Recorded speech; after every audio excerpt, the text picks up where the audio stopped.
The message came on a quiet Tuesday morning. It traveled through the quantum relay station that floated in the cold darkness near Neptune. Admiral Catherine Cole stood alone at the observation deck of Earth's Orbital Command. She was a woman of 62 years, with gray hair cut short and hands that had seen decades of service. Behind her, the blue curve of Earth glowed softly through the reinforced glass. She read the holographic text that floated in the air before her. The words were formal and cold. The Galactic Council of 12 Systems hereby summons the species known as humanity to appear before the High Assembly. Her aide, Lieutenant Daniel Perry, walked up beside her. He was young, nervous, and still learning how to hide his emotions. He failed at it now.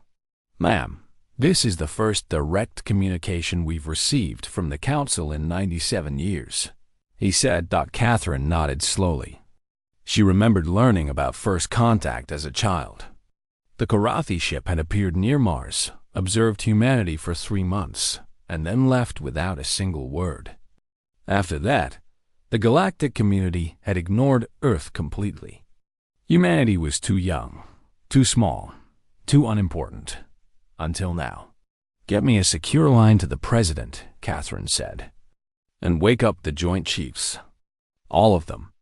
3 weeks later, the diplomatic vessel Endurance launched from Earth's orbital shipyard. It was not a warship, but it carried enough armor to survive a few hits if things went badly. Ambassador Patricia Lane stood at the bridge, watching the stars stretch into lines as the ship entered faster than light travel. Patricia was 54 years old, with brown skin and calm eyes that never seemed to blink when she was thinking hard. She had spent 30 years negotiating treaties between nations that hated each other. She had talked warlords into surrendering. She had convinced enemies to shake hands. But this was different. This was not human politics.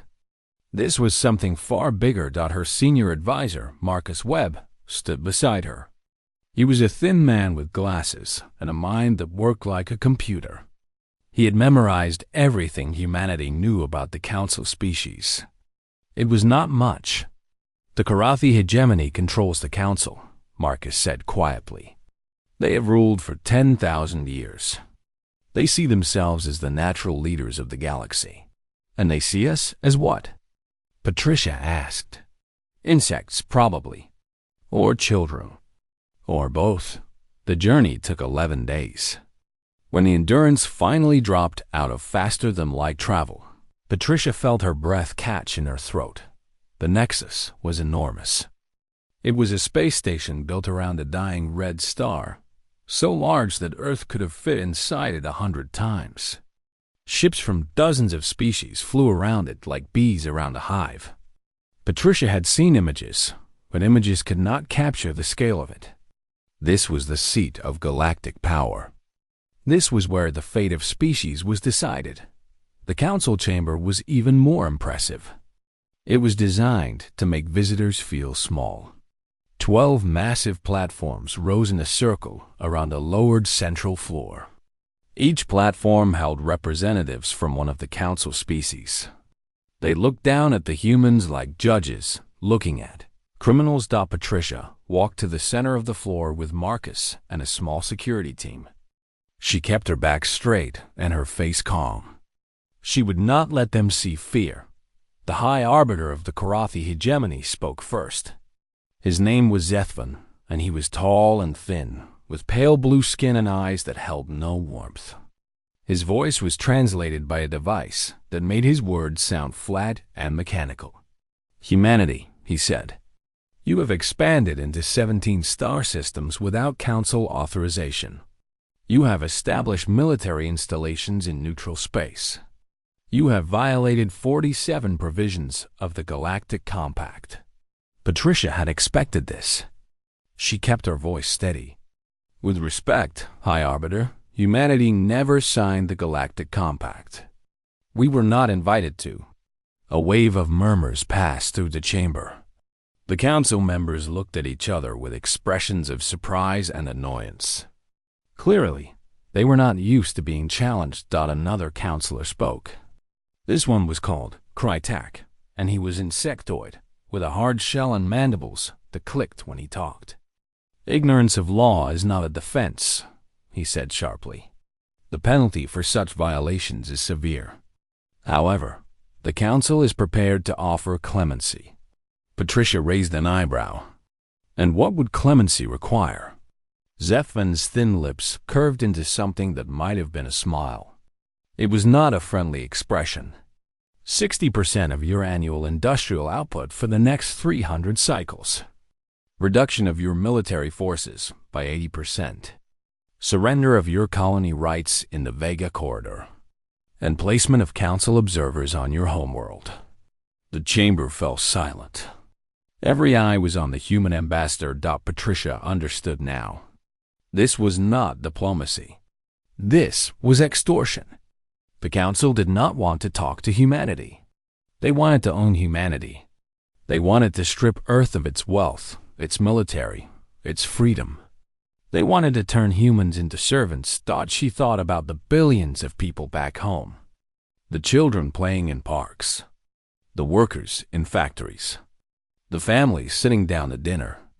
None of them knew that their future was being decided in this alien chamber, light years away from everything they loved. Marcus touched her arm gently. It was a signal they had agreed on. It meant, stay calm, gather information. Do not commit to anything. Patricia took a breath. These are significant demands, she said carefully. I will need to consult with my government before providing a formal response. Zethvin waved a long-fingered hand dismissively. You have 30 standard days. After that, the council will assume that humanity has chosen defiance. And defiance has consequences. The threat hung in the air like poison. Patricia bowed her head slightly, not in submission, but in acknowledgement. Then she turned and walked out of the chamber, her team following behind her. When they were back aboard the Endurance and safely in faster-than-light travel, Marcus finally spoke. They want to enslave us.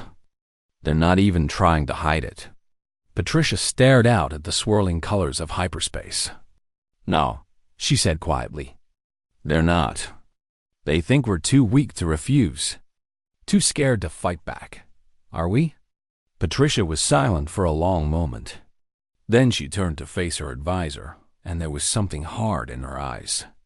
Something that had been forged in 30 years of dealing with tyrants and bullies. I don't know, she said. But I know one thing. We're not going to roll over. Not without a fight. Not without showing them who we really are. The Endurance flew on through the darkness, carrying its small crew back toward a planet that would soon have to make the hardest choice in its history. The United Council of Nations met in emergency session, 12 hours after Ambassador Patricia Lane's report reached Earth. The Assembly Hall Inn. Geneva was packed with representatives from every nation on the planet. Guards stood at every door. The windows had been darkened for security. The air was thick with tension and fear. President Samuel Green sat at the head of the main table. He was a man of 60 years, with tired eyes and a face that carried the weight of impossible decisions. He had been president for 6 years. He had dealt with economic crises, natural disasters, and political conflicts. But nothing had prepared him for this.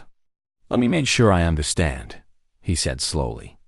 The Galactic Council wants 60% of everything we produce.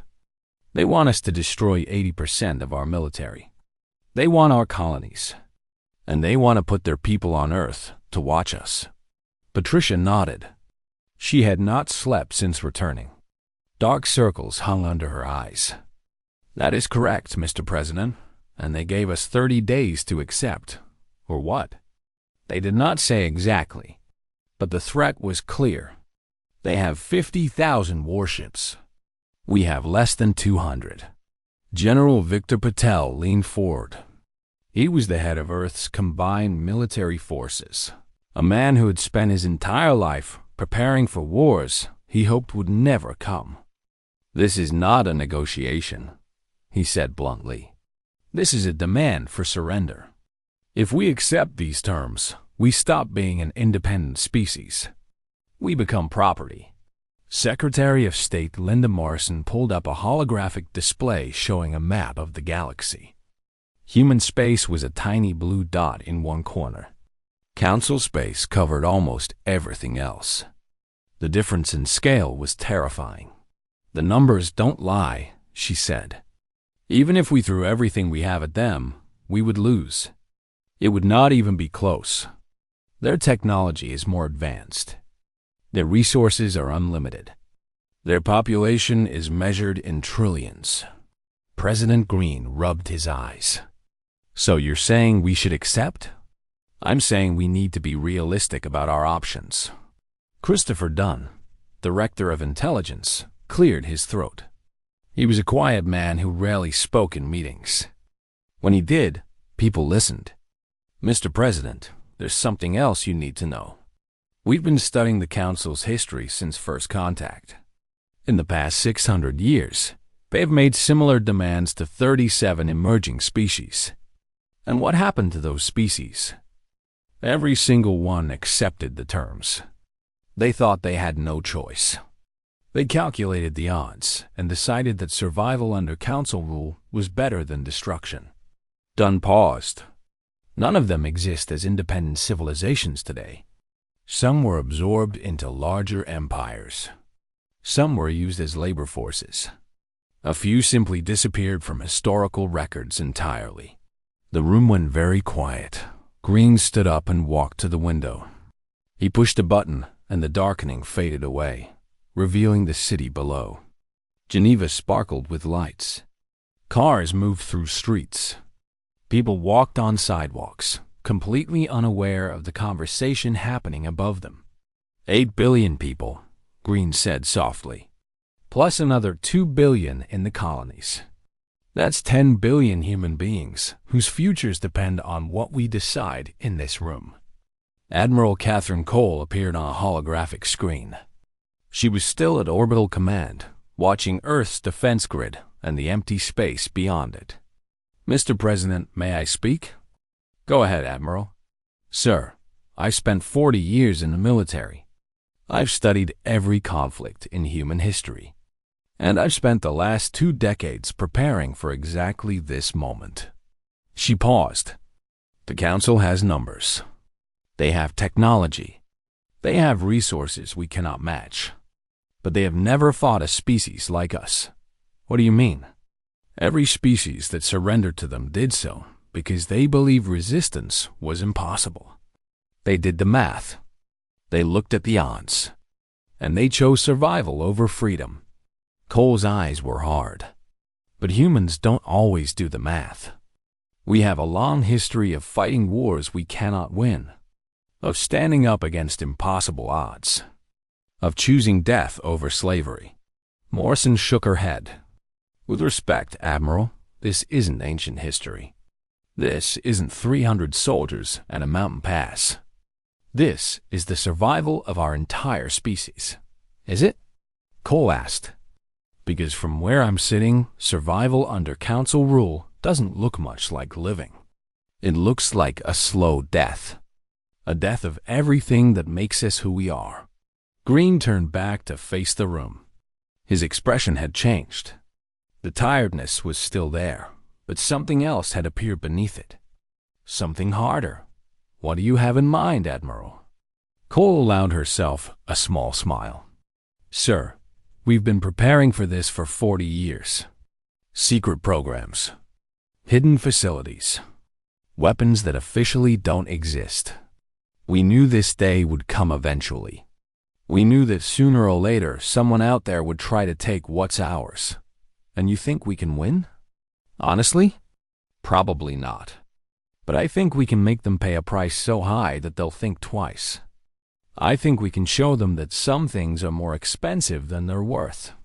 The room was silent as everyone processed her words. Finally, Green spoke. How long would you need to prepare? We're already prepared, sir. We've been ready for years. All we need is the order. Green looked around the room at the faces of the men and women who would help him make this decision. Some looked scared. Some looked determined. Some looked like they wanted to be anywhere else. "I want options on my desk in 6 hours," he said. "Everything. Every scenario. Every weapon. Every strategy. And I want to know exactly what we're risking." He turned to Patricia. "Ambassador, I want you to draft a response to the council. Polite, professional, and absolutely clear that we will not be accepting their terms." Patricia's eyes widened slightly. "You're sure, Mr. President?" Green walked back to the window and looked out at the lights of humanity below. "No," he admitted. "I'm not sure of anything.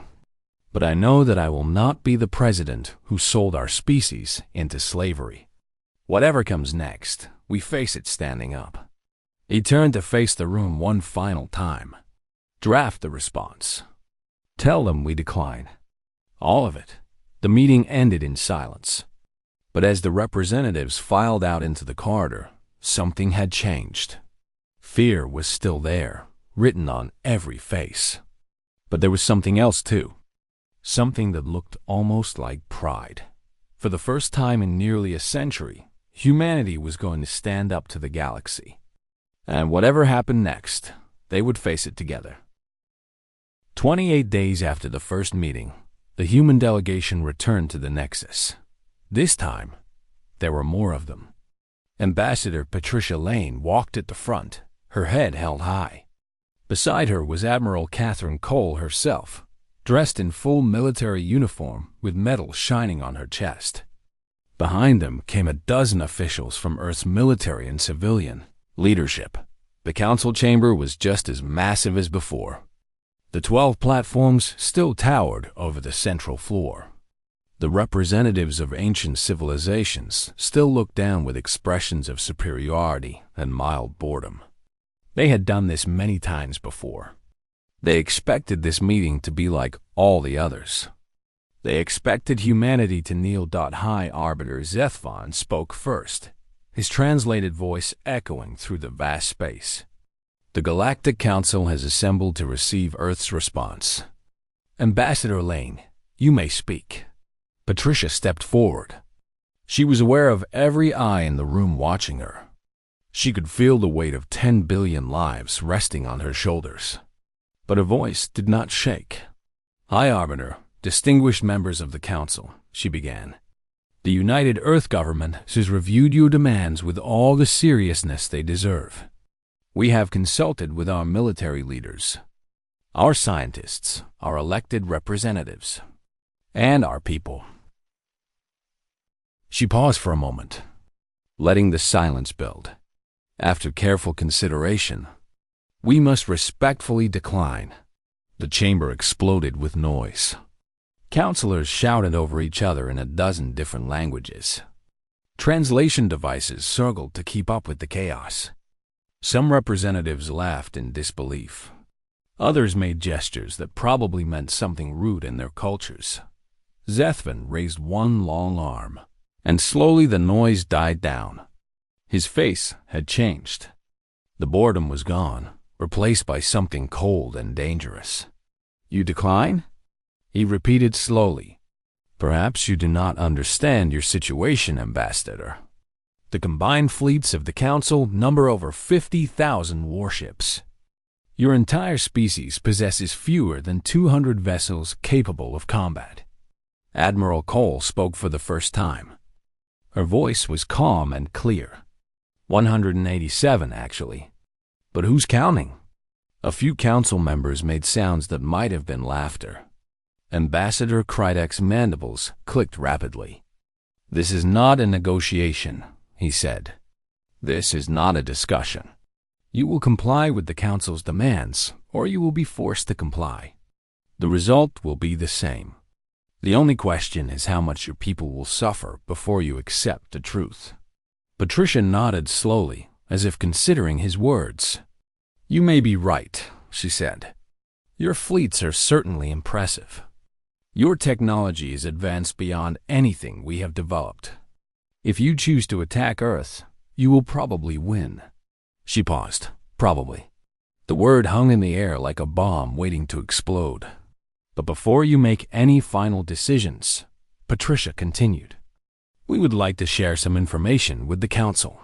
She turned to Marcus Webb, who activated a small device he had been carrying. A holographic image appeared in the center of the chamber. It showed a cylinder about the size of a human arm, plain and unremarkable looking. "This," Patricia said, "is called a quantum cascade warhead.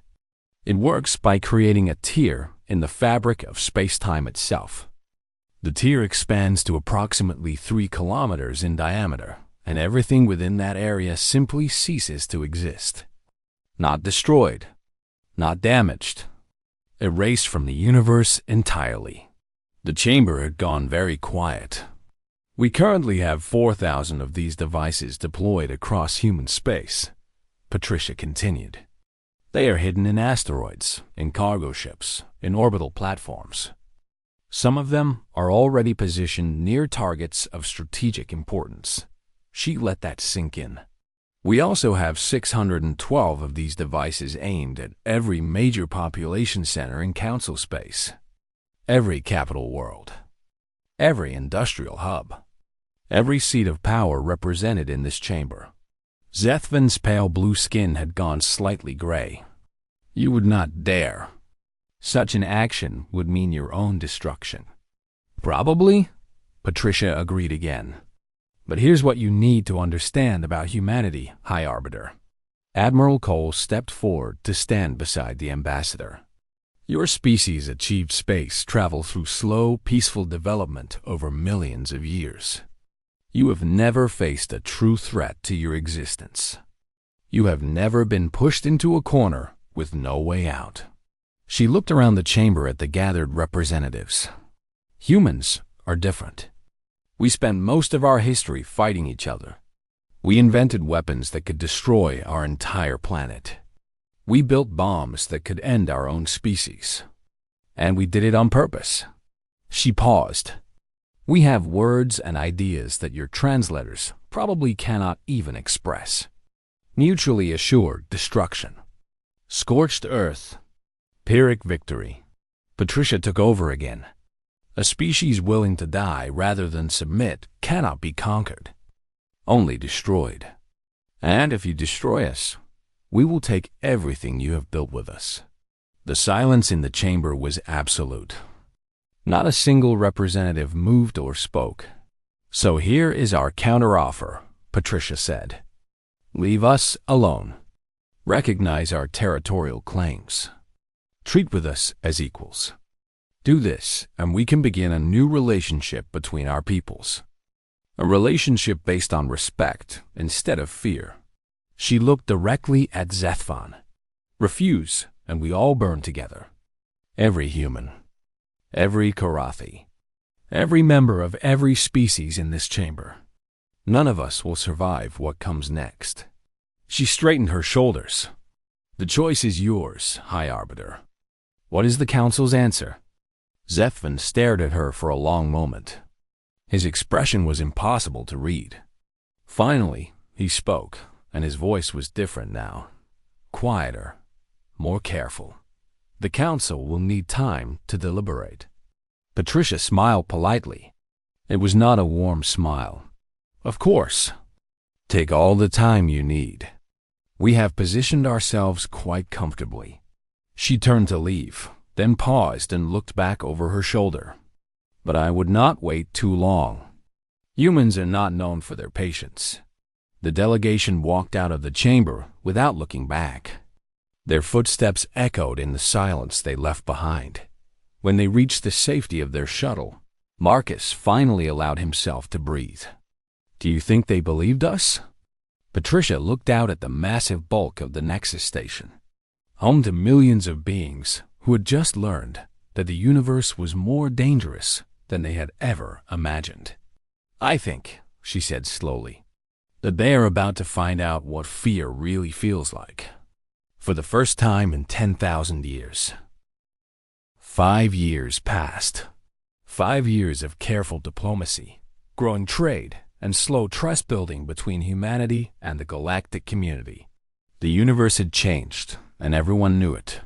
The dedication ceremony for humanity's first interstellar embassy was the biggest event in human history. The embassy itself was a marvel of engineering, a massive structure floating in neutral space between Earth's territory and the nearest council systems. It had been built by human hands using human technology, and it stood as a symbol of everything humanity had achieved. Ships from 14 different species had gathered for the occasion. Karathi vessels floated alongside human frigates. Insectoid craft from Kratak Sea People hovered near transport ships from worlds humanity had never heard of 5 years ago. It was a gathering that would have been unthinkable a decade earlier. Secretary General Patricia Lane stood at the podium on the embassy's main observation deck. She had traded her ambassador title for a bigger job, leading humanity's entire diplomatic corps. Her hair had more gray in it now, but her eyes were still sharp, and her voice still carried the same calm authority. In the front row sat Admiral Catherine Cole, now retired from active service. Beside her was Marcus Webb, who had become one of the most respected voices in galactic affairs. They watched their old friend prepare to speak, and both of them felt a complicated mix of pride and amazement at how far they had come. "You know," Cole murmured quietly to Marcus, "I never actually thought we would pull it off." Marcus smiled slightly. "Neither did I, but that's the thing about bluffs." Cole turned to look at him sharply. "Bluffs, Catherine?" Marcus kept his voice low so only she could hear. "You didn't really think those quantum cascade warheads actually worked, did you?" Cole was silent for several long seconds. Then she laughed, a genuine surprise sound that made several nearby diplomats look over curiously. "They didn't work?" "Theoretical physics only. We had prototypes. We had designs. We had lots of impressive-looking cylinders that we moved around and talked about in ways we knew the Council would intercept." Marcus shrugged casually. "But functioning weapons? Not then. The physics wasn't there yet.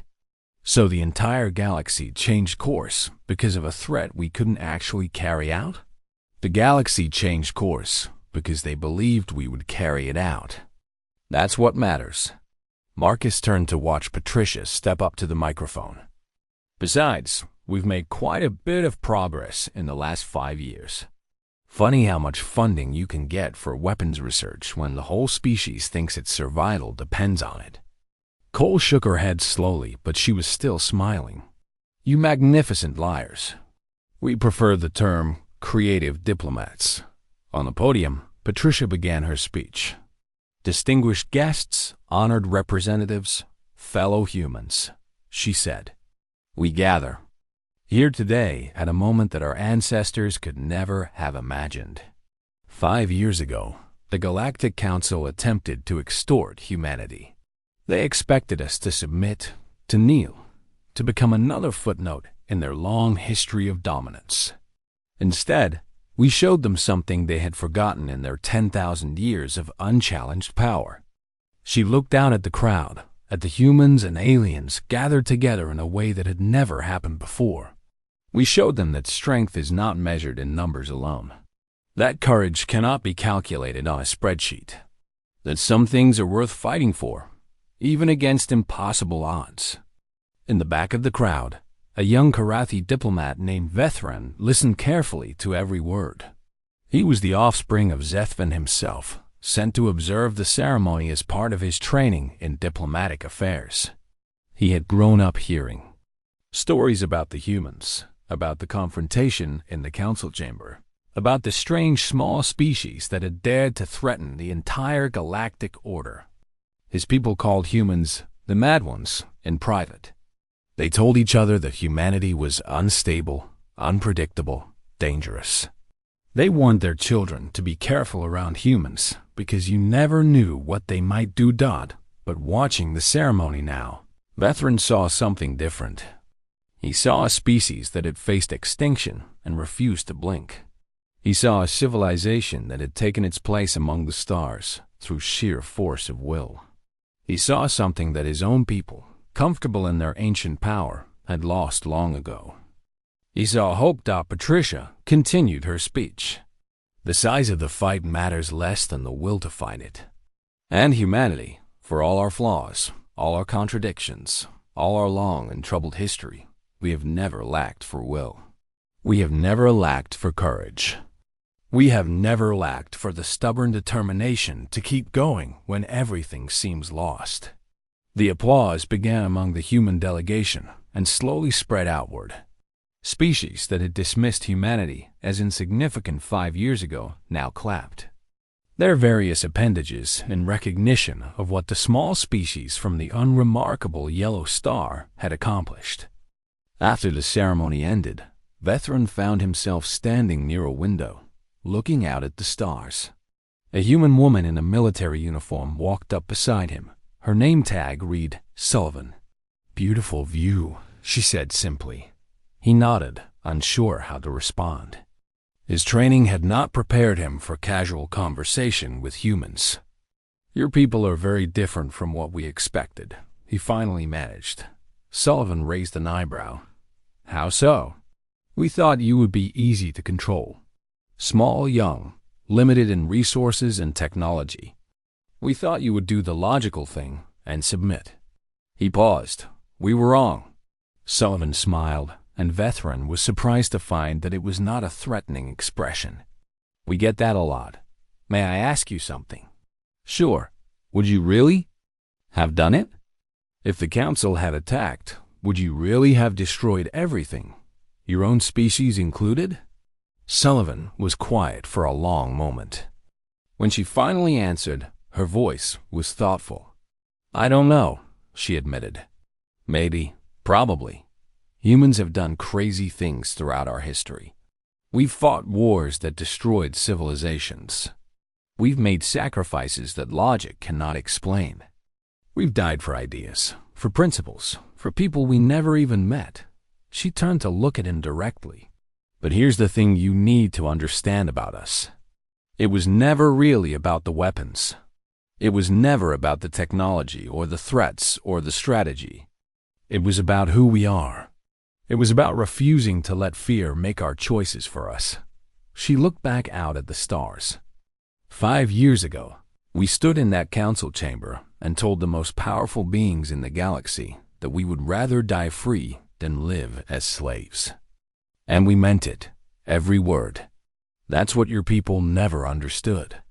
That's what they're still trying to figure out. Vethran considered her words carefully. His people had ruled through power and tradition for 10,000 years. They had conquered and absorbed and dominated because they could, because no one had ever been strong enough to stop them. But these humans had stopped them, not with superior weapons or larger fleets, but with something far more dangerous: the willingness to lose everything rather than surrender who they were. "I think," he said slowly, "that the galaxy will be a very different place with humans in it." Sullivan grinned. "You have no idea." She walked away, leaving Vethran alone with his thoughts. Outside the window, human ships patrolled alongside council vessels, a sight that would have been impossible half a decade ago. The galaxy had changed. The old order had cracked. And standing in the gap, refusing to move, was a species that had proven that the smallest voice could shake the universe if it refused to be silenced. Humanity had arrived. And they were just getting started. The council took 3 days to respond. 3 days of silence while the human delegation waited aboard their ship, watching the massive station and wondering if the next communication would be words or weapons. During those 3 days, something extraordinary happened inside the Nexus. Species that had not truly cooperated in centuries began talking to each other, not through formal channels or diplomatic protocols, but in private rooms and secure communications. They talked because they were afraid, and fear has a way of bringing even enemies together. The Karathi hegemony had ruled the council for 10,000 years. They had done so through strength and tradition, No one had ever seriously challenged their authority because no one had ever been strong enough to try. But now, for the first time, the other species were asking difficult questions. What if the humans were telling the truth? What if those weapons were real? What if attacking Earth meant the destruction of everything they had built? Ambassador Krytak was the first to break ranks. He sent a private message to Zethphon, suggesting that perhaps a diplomatic solution would be wiser than military action. Within hours, similar messages came from half the council species. When Zethphon finally addressed the human delegation again, his tone had changed completely. The arrogance was gone. The superiority had vanished. In its place was something that looked almost like respect. "The council has reconsidered its position," he said carefully. The words seemed to cause him physical pain. "We acknowledge that certain provisions of the Galactic Compact may not apply to humanity given your unique circumstances. We propose a period of diplomatic engagement to establish mutually acceptable terms of coexistence." Ambassador Patricia Lane kept her face neutral, but inside she felt a wave of relief so powerful it nearly knocked her over. "Earth is open to such discussions," she replied calmly. The months that followed changed the galaxy forever. Human diplomats became permanent. Fixtures on the Nexus. Trade agreements were negotiated. Cultural exchanges were organized. Scientific partnerships were proposed. For the first time in galactic history, a species had forced its way to the table through sheer determination rather than gradual acceptance. But beneath all the diplomatic politeness, something fundamental had shifted. The council species looked at humans differently now. They smiled and made small talk and pretended everything was normal. But there was something in their eyes when they thought humans were not watching. A wariness. A caution. The same look a person might give to a small animal they had just discovered was venomous. Lieutenant Commander Amy Sullivan was part of the permanent security detail aboard the diplomatic vessel that now stayed docked at the Nexus. She was 29 years old, with red hair and a quick mind. She had trained for years to protect human diplomats in dangerous situations. She had never expected to spend her days wandering the corridors of an alien space station, being stared at by beings who viewed her species with a mixture of fear and fascination. One evening, she sat in her small quarters and wrote a message to her sister back on Earth. "You would not believe this place," she wrote. "It's so big that you could fit entire cities inside it. There are species here that I don't even have words to describe. Some of them are beautiful. Some of them are terrifying. Most of them are just strange." She paused, thinking about what she wanted to say next. "They're polite to us now. Almost friendly. The Karathi especially make a big show of treating us as equals. But you can see it in their eyes when they think we're not looking. They're trying to figure us out. Trying to understand how a species so young and so small could stand up to them like that." She looked out her small window at the red glow of the dying star that the Nexus orbited around. "I don't think they'll ever really understand. They came from worlds of plenty. They had millions of years to develop their civilizations in peace. They never had to fight for survival against their own planet, their own climate, their own people. They don't know what it's like to be backed into a corner with no way out." She smiled slightly as she typed the last line. "We do. Back on Earth." President Samuel Green addressed the United Nations General Assembly. The hall was packed with representatives from every nation. Cameras broadcast his words to billions of viewers around the world and in the colonies. "Today marks a new chapter in human history," he said. "Not because we avoided destruction, although we did. Not because we won a confrontation with powers far greater than ourselves, although that is also true. Today marks a new chapter because we proved something to ourselves." He looked out at the sea of faces before him. "We proved that we are not defined by our limitations. We are not measured by the size of our ships or the strength of our weapons. We are measured by our courage, by our willingness to stand up for what we believe, even when the odds are against us." He paused to let his words sink in. The galaxy has learned something about humanity today. They have learned that we will not be bullied. We will not be intimidated. We will not surrender who we are in exchange for easy safety. We would rather face destruction with our dignity intact than live forever on our knees. The applause started slowly and built until it filled the entire hall. Representatives stood and cheered. Somewhere in the back, someone started singing the old anthem, and others joined in. On the Nexus, Patricia Lane watched the broadcast on a small screen in her office. Marcus Webb stood beside her, arms crossed. "Do you think it will last?" he asked. "This peace?" Patricia considered the question. "I think the Council will honor our agreement. They're too scared not to. But trust?" She shook her head. "That will take generations, maybe centuries. And in the meantime?" "In the meantime, we keep our weapons ready and our eyes open. We build our fleets. We strengthen our colonies. We make ourselves so valuable and so dangerous that no one will ever think about threatening us again." She turned off the broadcast and looked out at the stars. The galaxy knows we exist now. They know what we're capable of. From this moment forward, nothing will ever be the same. Outside her window, human ships moved through space alongside vessels from a dozen other species. It was a strange sight and a new one. But Patricia had a feeling she would be seeing a lot more of it. In the years to come, humanity had announced itself to the universe, and the universe would never forget.